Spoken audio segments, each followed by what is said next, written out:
नमस्ते दोस्तों।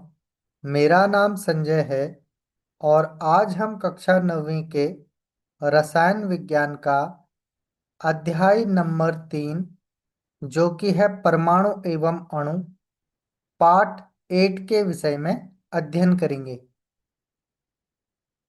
इस वीडियो में हम ये समझने का प्रयास करेंगे कि तत्वों से मिलकर जिन यौगिकों का निर्माण होता है उन यौगिकों के रासायनिक सूत्रों को किस प्रकार लिखा जाता है।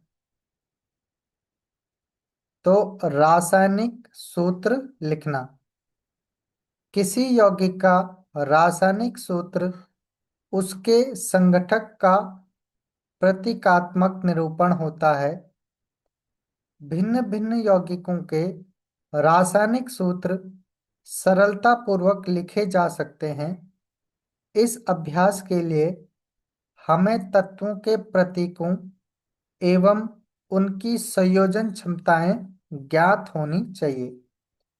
तो किसी भी यौगिक के रासायनिक सूत्र को तब आप सरलता पूर्वक या आसानी से लिख सकते हैं जब आपको उन तत्वों के प्रतीकों और साथ ही उनकी संयोजन क्षमताओं का ज्ञात होता है। किसी तत्व की संयोजन शक्ति उस तत्व की संयोजकता कहलाती है। किसी एक तत्व के परमाणु दूसरे तत्व के परमाणु के साथ किस प्रकार से संयुक्त होकर एक रासायनिक यौगिक का निर्माण करते हैं, इसको ज्ञात करने के लिए संयोजकता का उपयोग करते हैं। तो किसी तत्व की जो संयोजन शक्ति होती है उसी को उस तत्व की संयोजकता कहते हैं। और किसी एक तत्व के परमाणु दूसरे तत्व के परमाणु के साथ किस प्रकार से संयुक्त होकर एक रासायनिक यौगिक का निर्माण करते हैं, उसके लिए हमें संयोजकता का पता होना चाहिए और संयोजकता से ही हम रासायनिक यौगिकों के रासायनिक सूत्र को लिख पाएंगे। किसी तत्व के परमाणु की संयोजकता को उसके हाथ अथवा भुजा के रूप में विचार किया जा सकता है। उदाहरण के तौर पर मानव की 2 भुजाएं तथा ऑक्टोपस की 8 भुजाएं होती है। ऑक्टोपस की एक भुजा मानव की केवल एक भुजा को पकड़ सकती है। यदि एक ऑक्टोपस को कुछ मानव को इस प्रकार से पकड़ना है कि उसकी 8 भुजा मानव की दोनों भुजाओं के साथ प्रयुक्त हो जाएं, तो आपके विचार में ऑक्टोपस कुल कितने मानवों को पकड़ सकता है। तो ऑक्टोपस की 8 भुजा है और एक मानव की 2 भुजा होती है। तो इस प्रकार से ऑक्टोपस जो है वो 4 मानवों को पकड़ सकता है। अब इसको समझते हैं कैसे। अब ऑक्टोपस को O तथा मानव को H से निरूपित कीजिए। तो ऑक्टोपस को हमने O से निरूपित किया और मानव को हमने H से निरूपित किया। ऑक्टोपस के पास 8 भुजाएं हैं जबकि मानव के पास केवल 2 ही भुजा है। जब ये जुड़ते हैं तो ये इस तरीके से क्रॉस में जाएंगे और अगर हम इसका आप सरल अनुपात निकालेंगे तो इस प्रकार से इसका सूत्र हो जाएगा O2H8। और अगर इसका सरलतम अनुपात निकालेंगे तो ये हो जाएगा OH4। तो अगर ऑक्टोपस O तथा मानव को H से निरूपित किया जाए तो क्या आप इस संयोजन के लिए सूत्र निकाल सकते हैं। तो जो कि यहाँ पर इस प्रकार से प्रदर्शित करके हम इसका क्या निकाल सकते हैं, सूत्र निकाल सकते हैं। क्या आप OH4 को सूत्र के रूप में प्राप्त करेंगे। पादांक 4 ऑक्टोपस द्वारा पकड़े गए मानवों की संख्या को प्रदर्शित करता है। तो जो ये 4 है, ये प्रदर्शित करता है कि ऑक्टोपस ने कितने मानव मानव क्योंकि यहाँ पे एच है, तो ऑक्टोपस 4 मानवों को पकड़ता है, इसलिए ऑक्टोपस यहाँ पे कितने 4 हाइड्रोजन को यहाँ पे पकड़ रहे हैं, यानी कि 4 मानव को यहाँ पर पकड़ सकता है। तो इस प्रकार ये इसका सूत्र, रासायनिक सूत्र यहाँ पर हो जाएगा। अब यहाँ पर हम कुछ तत्वों की संयोजकता, उनके आयन का नाम, संकेत, साथ ही में अधात्विक तत्व, संकेत, बहुपरमाणविक आयन और उसके संकेत को देख लेते हैं। सबसे पहले अगर हम बात करें धात्विक आयन, जैसे सोडियम, इसका संकेत होता है Na पॉजिटिव। पोटेशियम का संकेत होता है K पॉजिटिव। सिल्वर का संकेत होता है Ag पॉजिटिव।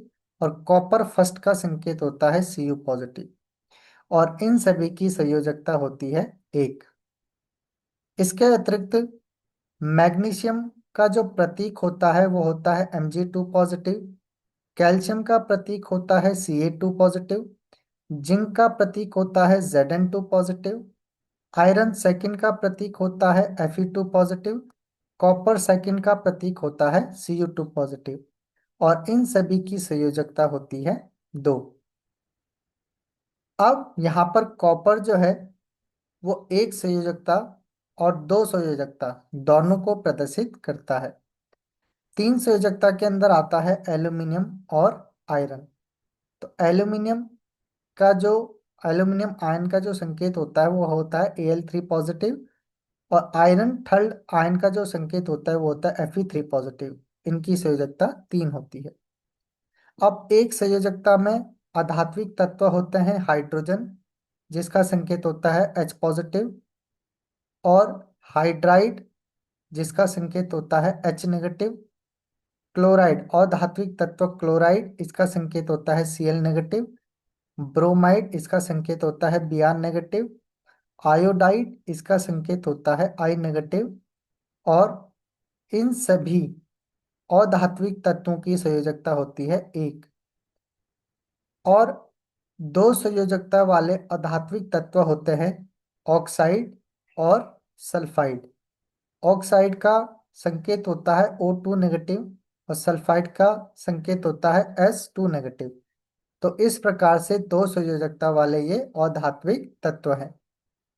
जबकि 3 संयोजकता वाले अधात्विक तत्व होते हैं नाइट्राइड, और इसका संकेत होता है N3 नेगेटिव। अब हम कुछ बहुपरमाणविक आयन को देख लेते हैं जिनकी संयोजकता 1 होती है, जिसमें सबसे पहला है अमोनियम। इसका संकेत होता है NH4 पॉजिटिव। नेक्स्ट है हाइड्रोक्साइड, इसका संकेत होता है OH नेगेटिव। इसके बाद है नाइट्रेट, इसका संकेत होता है NO3 नेगेटिव। और नेक्स्ट है हाइड्रोजन कार्बोनेट, इसका संकेत होता है HCO3 नेगेटिव। इसके बाद ये जो हम्म, उदाहरण थे, ये एक संयोजकता वाले बहुपरमाणविक आयन के उदाहरण हैं। अब 2 संयोजकता वाले बहुपरमाणविक आयन है कार्बोनेट, इसका संकेत होता है CO32 negative. Sulphite SO32 negative. Sulphate SO42 negative. तो सल्फाइट में SO32 नेगेटिव, जबकि सल्फेट में SO42 नेगेटिव आता है। इसके अतिरिक्त जो बहुपरमाणुक आयन है, इसमें 3 संयोजकता वाला उदाहरण है फॉस्फेट, और इसका जो संकेत होता है वो होता है PO4 नेगेटिव।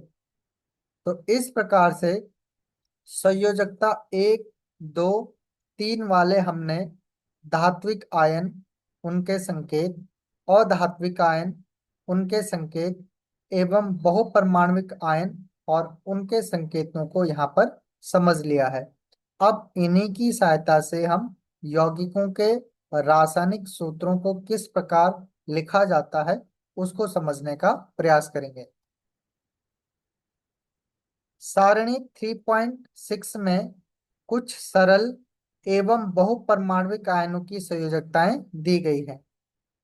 संयोजकता के बारे में हम और अधिक जानकारी अगले अध्याय में प्राप्त करेंगे। रासायनिक सूत्र लिखते समय आपको निम्न नियमों का पालन करना चाहिए, जिसमें से पहला है कि आयन की संयोजकता अथवा आवेश संतुलित होना चाहिए। तो पहला नियम है, जो आयन होगा इसकी संयोजकता अथवा आवेश संतुलित होना चाहिए। जब एक यौगिक किसी धातु एवं अधातु से संयोग से निर्मित होता है, तो धातु के नाम अथवा उसके प्रतीक को रासायनिक सूत्र से पहले लिखते हैं। उदाहरण के तौर पर कैल्शियम ऑक्साइड को CaO, सोडियम क्लोराइड को NaCl, आयरन सल्फाइड को FeS, कॉपर ऑक्साइड को CuO इत्यादि। जहां पर ऑक्सीजन, क्लोरीन, सल्फर और धातुएं हैं तथा उन्हें दाईं तरफ लिखते हैं, जबकि कैल्शियम, सोडियम, आयरन एवं कॉपर धातुएं हैं, उन्हें बाईं तरफ लिखते हैं। तो जब एक यौगिक किसी धातु और अधातु से संयोग करके निर्मित होता है, तो जो धातु होता है उनको बाईं तरफ और जो अधातु होता है उनको दाईं तरफ लिखते हैं। बहुपरमाणविक आयनों द्वारा निर्मित यौगिकों में आयनों की संख्या दर्शाने के लिए आयन को कोष्टक में लिखकर आयनों की संख्या कोष्टक के बाहर लिखते हैं। उदाहरण के लिए MgOH का होल ट्वाइस। तो यहाँ पर OH पे हम क्या करते हैं, ब्रैकेट का प्रयोग करते हैं या कोष्टक का प्रयोग करते हैं। यदि बहुपरमाणविक आयन की संख्या 1 हो तो कोष्टक की आवश्यकता नहीं होती है। उदाहरण के लिए NaOH, क्योंकि यहाँ पर Na में आयन की संख्या 1 है और जबकि यहाँ पर Mg के आयन की संख्या 2 थी, इसीलिए हमने यहाँ पर OH पे कोष्टक का प्रयोग किया है। अब इनको हम उदाहरण से समझने का प्रयास करते हैं। जैसे सबसे पहला हाइड्रोजन क्लोराइड का सूत्र। तो हाइड्रोजन क्लोराइड का सूत्र किस प्रकार लिखा जाता है? सबसे पहले हम तत्वों के प्रतीक को लिख लेते हैं। हाइड्रोजन का प्रतीक होता है H और क्लोराइड का प्रतीक होता है Cl। H का जो संयोजकता होती है वो 1 होती है और Cl की संयोजकता भी जो होती है वो 1 होती है। और ये संयोजकता जो है वो इस प्रकार से क्रॉस होकर एक दूसरे के उसमें लिखी जाती है, एक दूसरे के इस तरीके से लिखी जाती है कि H1 और Cl1।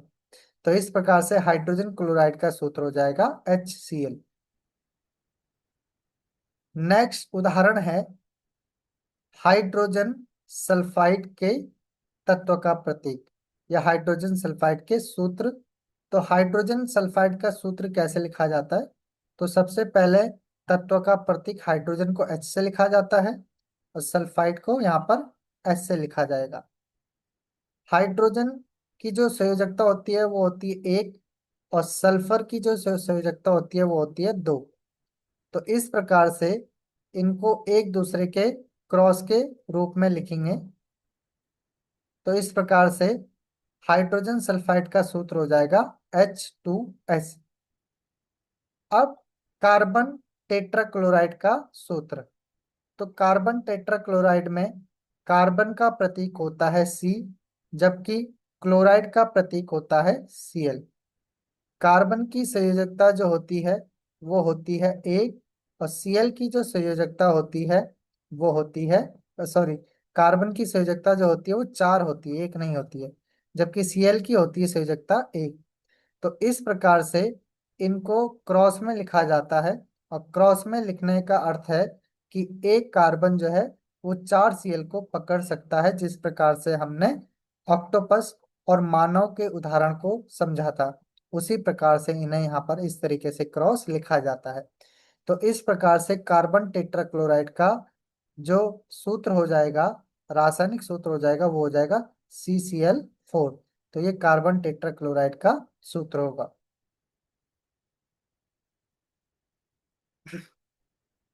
मैग्नीशियम क्लोराइड का सूत्र ज्ञात करने के लिए पहले हम धनायन का संकेत Mg2 पॉजिटिव लिखते हैं।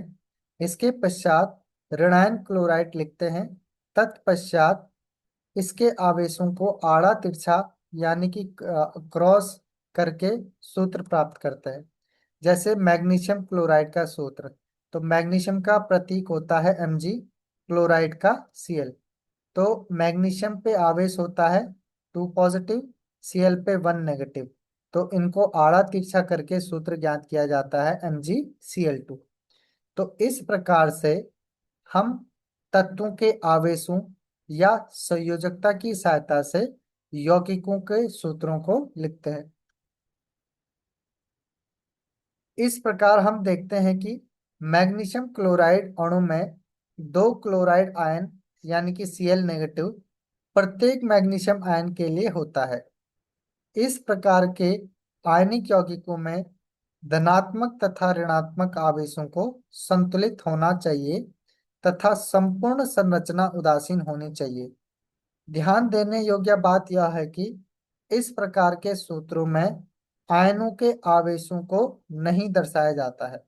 तो यहाँ पर जैसे एल्यूमिना है, एल्यूमिनियम ऑक्साइड है, तो Al के ऊपर 3 पॉजिटिव और ऑक्सीजन के ऊपर 2 नेगेटिव होता है। तो आड़ा तिरछा लिख के इनका जो सूत्र निकल के आता है वो आता है Al2O3।